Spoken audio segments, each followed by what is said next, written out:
You know, I've been thinking quite a lot, and I'm not a very organized, systematic type of person. I'm more of a feeling type of person, an emotional type of person, and kind of follow my inner voice type of person. And you know, sometimes my so-called inner voice, if I follow through, comes out right, and sometimes it doesn't come out right. But I just got to try it. Because sometimes I look back and I think I regret for not trying. Because what's the worst that can happen is but to try. Well, when I left home when I was 15, I arrived in Los Angeles and I stayed at my relatives of my step-parents in California, Los Angeles. And well, I was hitchhiking across the southern route of Los Angeles. I was 15, going on 16, because it was around my birthday area, just before my birthday, but around September, October. And you know, I arrived somewhere like in Arizona and Nevada, around that area. And I called up my relative, the only one that was living in California, and I said, can I come over and stay with you? And he said to me initially, no, it's not very convenient for me to come and stay. Then I said, okay, never mind. And then when I was just about to hang up, he said to me, wait, where are you? And I said to him, well, I'm already in Arizona. And he says, oh, you're so close by already. You might as well come over. So I said, okay, thanks. And I had very little money left. Hung up the phone in the pay phone, and then I hitchhiked. And I got a ride with a pair of English guys. They were tourists, very nice. They didn't talk much to me. They stopped and said, where am I going? I said, California. They said, great, that's where they're going too. And they were driving across the U.S. in a rented car, Hertz. And I was like, okay. I fell asleep for 2 or 3 states. Well, no, 1 or 2 states. And when we arrived in California, we just entered the border. And we got into California. I don't know, it was some valley. I forgot the name of San Fernando or San Bernardino, whatever. I can't remember. There was a concert going on. And I don't even know what group, but there was thousands of people packed there. And they were going for a concert and it was congested. And one American Indian lady of mixed parentage, she's Caucasian and American Indian. And she was 38, bubbly, fun, loud. And she was very, very nice. And she was with her boyfriend. She picked me up.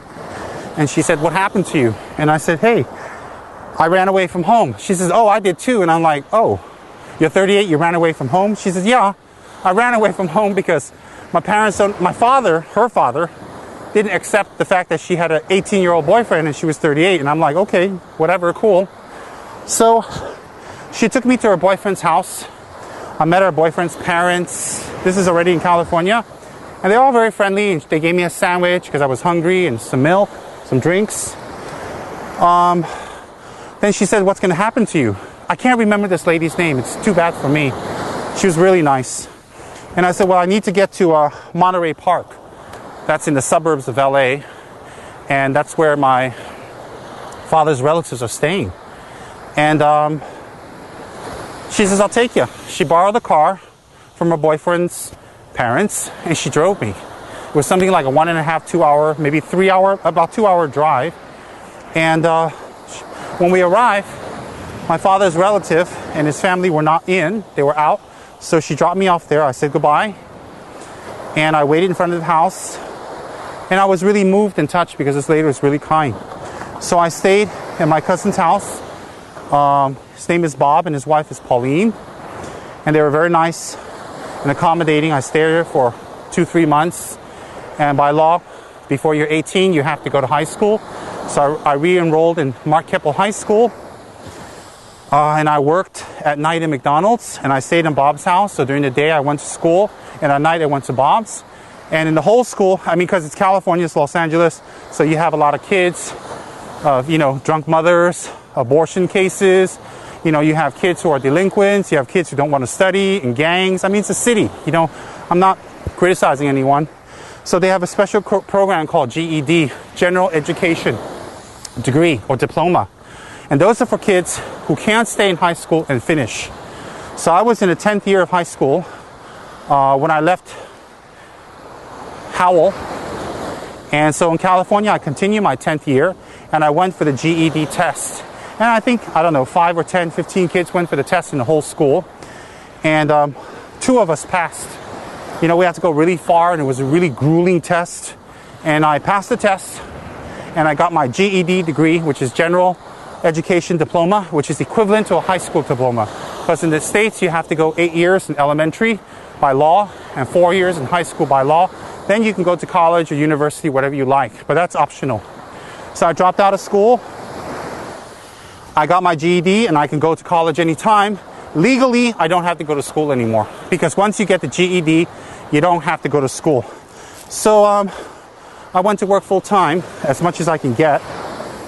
Stayed at Bob's, and I decided, hey, I left home. I want to do Dharma now. So I started looking in the phone books for Dharma centers, and I walked around the city in Los Angeles itself. I walked around in the suburbs. You know, I mean, I didn't have money, so I had to walk. And it was all right. I was young, and I was really excited, and I walked. So I came across this Dharma center called Dharma Datu. And, you know, I'm at the bottom of the stairs. They're like one flight up, and there's a grill, and they're open, and I'm knocking. And I'm ringing the doorbell, but nobody would come down and open the door. So I said, okay, whatever, you know. And I stayed for quite a while, and I was knocking on Dharma Datu. I wanted to join in. I wanted to be part of them. So I couldn't get in, and I left. Then I went to the University of Oriental Studies, Los Angeles. And I figure, well, it's the University of Oriental Studies.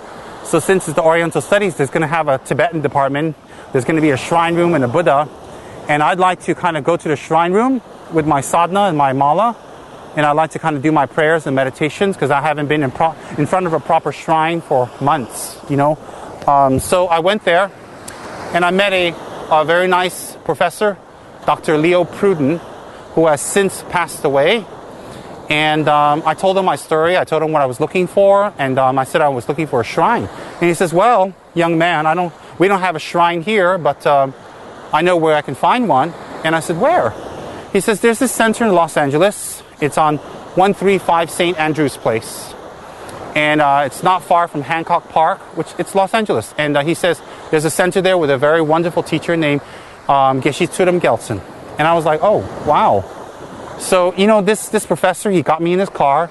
He drove me across town, which is quite far. And he took me to the center, and the center was empty, but we went to the back of the center. We walked in, and he was very familiar because he's friends with Geshe. And we walked into the kitchen, and we knocked, and we heard a voice inside the other room. So when we walked in, the living room and the dining area was turned into a gomba, a Tibetan meditational place. In the center, there was a Dalai Lama's throne, there was Lama Tsongkhapa, and there was yellow curtains and light streaming in. And you know, right below the yellow curtains on a cushion was this great Gishi named Gishi Tudum Gson, as I mentioned, sitting, doing his meditations with a light streaming in, and above him was Lama Tsongkhapa. And I just went, wow. I was just totally amazed. And I prostrated. I prostrated to Geshe, and I told him who I am and what I'm doing and what I'm about. I told him everything. And he welcomed me. And I was so overwhelmed. And then Dr. Leo Pruden says, well, I guess I'm leaving you in really good hands. And he left, and I really thanked him. You know, I saw him a few times after that to thank him because I was just a young kid. 17 by now. And Geshe told me, have you received initiation? He asked me, and I said, yeah, I have. Anuttara Tantra. And he said, well, we're having talk tonight. I said, wow, what a coincidence. So I joined in the talk, and I knew my rituals. And Senate members were kind of surprised because I was 17 and I was young, and I knew the rituals for talk, and they were taken aback, and they were asking me who I am and all that stuff.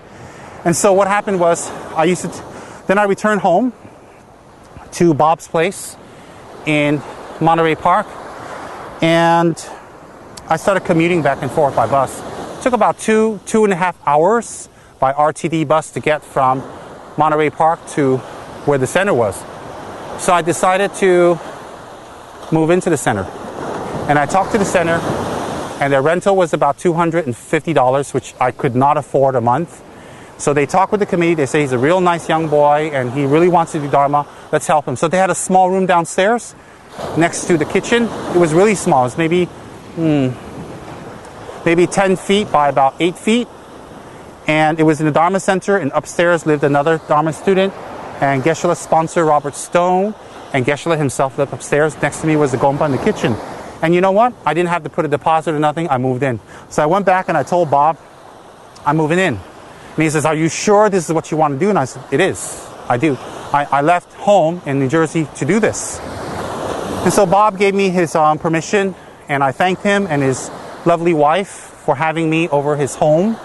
And I stayed for a few months, and I was grateful because I could have been on the streets, you know, whatever. I could have really been on the streets. And the streets in LA are not easy. So I moved into Dharma Center, and I was 17 years old. Just think about that. I was so excited. So I called up New Jersey to my first teacher, because my original teacher is in New Jersey, Geshe Losang Tarchen. And the reason I left New Jersey is because my parents wouldn't let me study with him. So I left New Jersey, and well, I called permission that I can study with this Geshe, because by Tantra, you just can't run to another guru and say, I want to study here and study there, unless there are situations you can't help, circumstances. So I asked his permission. He said, fine. And Geshe Losang Tarchen in New Jersey said to me, you are very lucky. He said to me on the phone, all right, you are very lucky. You have found a very qualified teacher in California, Los Angeles, Gishi Tudum Gson. Serve him, learn from him, and treat him as you would treat me. And I was so moved and touched because I got my first guru's permission to study in California. You have to understand, I didn't want to leave New Jersey. I didn't want to leave my teacher. I didn't want to leave Geshe Losang Tarchen. I didn't want to leave where I was studying with him, but I had no choice because of my parents. They wouldn't let me study. They were harassing him. They were, one trying to report him to immigration, and they were spreading rumors in the neighborhood. They were doing everything they can to stop me from studying with Geshe Losang Tarchen. So I ran away. I ran away from New Jersey to California, and I found Gishi Tudum Gson. Geshe Losang Tarchen is from Sarah May. Gishi Tudum Gson is from Ganden Shartse. And I'm from Ganden Shartse. That's the coincidence. My reincarnation, that is, my previous life. So when I met Geshe-la, I stayed in the center, and wow. I worked in Photomat. I worked in McDonald's. I worked in laundromats. I worked in garment stores. I worked in restaurants as waiters. I worked anywhere I can. Sometimes I worked 3 jobs a week to support myself, and I would study at the center. And on my free time, I would actually serve Geshe-la. I would cook for him, and I would make tea, and I would clean his room, and I would do his laundry, and I would set up the meditation cushions. I would wash the dishes. I would wash the floor, vacuum the carpets, make the offerings. He taught me how to make tormas. I would make the tormas for our pujas. I assisted him when he went anywhere. I went shopping for food for the center. And I basically became Geshe-la's assistant. And I did the work. And I did the work happily. And I did the work as best as I can. And I stayed in the center doing Dharma work. And you know what? I didn't see it as work. Cooking for my teacher wasn't work. Cleaning the gompa wasn't work. Washing the dishes and doing laundry wasn't work. It was serving my teacher. And by serving my teacher and taking care of my teacher, I would purify my negative karma, and I would collect a lot of positive karma. And I did that for years. So if we have the fortune to be near a teacher, or be in a center with the teacher, or be in a Dharma center, or we're doing Dharma work and we're receiving stipend, or we're not receiving stipend, we're volunteering. You know what? We need to not think that we're doing the Dharma center a favor. We need to not make the Dharma Center think that we're doing them a big job and that we're so good. We need to think that the Dharma Center is offering us an opportunity to do something good. We can all practice Dharma on our own. We can all do that. But you know, if you concentrate your talents and efforts and abilities and energy and time together, you can build a lot more. Think of it this way. Let's say we want to build a bridge across a big lake. All right? Imagine building the bridge on your own or building a bridge in an organized bridge company, a company that builds bridges with another 100, 200, 300 people. So people might say, oh, I don't like being part of an organized company. I don't like the politics. I don't like the work. I don't like the personalities. I don't like the pressures. I don't like how some people act. It's true. There are people who are different than us, act different, talk different, and think different. But you know, if you're in a bridge company and you're building the bridge in a construction company, you can get it done faster and quick as opposed to doing it yourself. So that's like joining a Dharma Center. You can get enlightened on your own. You can join, you can be on your own and meditate on your own, study on your own. You can do that. But if you join a Dharma Center, which is not the only way, it's a good way, not the only way, then you can concentrate all the efforts, time, talents together to make the center grow and have more Dharma, study together, sponsor together, help together, and do work together. So when you join a Dharma Center, you can build that bridge across that lake of samsara to enlightenment faster. There are politics. Where there's people, there's politics. It's not Dharma that makes politics, it's people. There are politics, but you know what? Where there is not politics, if you're by yourself, you have politics with yourself. So therefore, we have to think carefully. There are pros and cons. Are the pros more? For us, it's an individual decision. So when you join a Dharma Center, you got a department head, you got people who are working just as hard as you, there are people who have committed. You know, you shouldn't bring your home problems to them. You shouldn't bring your hassles. You shouldn't bring your depressions. You shouldn't bring your problems to work. Why? Since you're working in a Dharma Center, you should apply the knowledge you're learning in a Dharma Center to your everyday situation and improve yourself. The Dharma place is the place for you to improve yourself, not for you to let go and expect everyone around you to give you as much attention, as much sympathy, as much time and compassion as possible. People around you are compassionate, are kind, are loving, and are caring, but they also have work to do. You see, they didn't set up a Dharma Center to take care of just you and your endless problems, which perhaps you don't want to take care of. They set up a center to help everybody, and to help you, you need to help yourself. You need to help them to help you. So, when you join a Dharma Center, you should have integrity. What you say, you should do, because you represent the Dharma. You're trying to practice the Dharma. All right? So what you say, you should do. What you preach, what you learn, you should do. You should be compassionate. You should have integrity. You should be honest. You should never take. You should never expect. You should never create gossip. You should never, ever complain and try to influence other people's minds against the person you don't like. You shouldn't make factions. You shouldn't make parties. Why? Because you're in a Dharma Center and you're not getting together to do something to do harm. You're trying to get together to do something good. So if you're trying to get together to do something good, then do something good. Remember, it's a privilege to do Dharma work. It's a privilege to work to benefit others. And you may be suffering and unhappy while you're doing work for others, but you know what? Your suffering and unhappiness will become less as you serve others. Because by serving yourself, you haven't become happy. Try serving others. Okay? So have joy in doing your Dharma work. Do Dharma work with love, with a light heart, with care, with a motivation to benefit others. Do Dharma work to develop Dharma in you. That's my message for you today along this beautiful beach. And I wanted to wish everybody well. And I wanted to say, if we gather together and we work hard together, you know what? We can build that bridge. Thank you very much.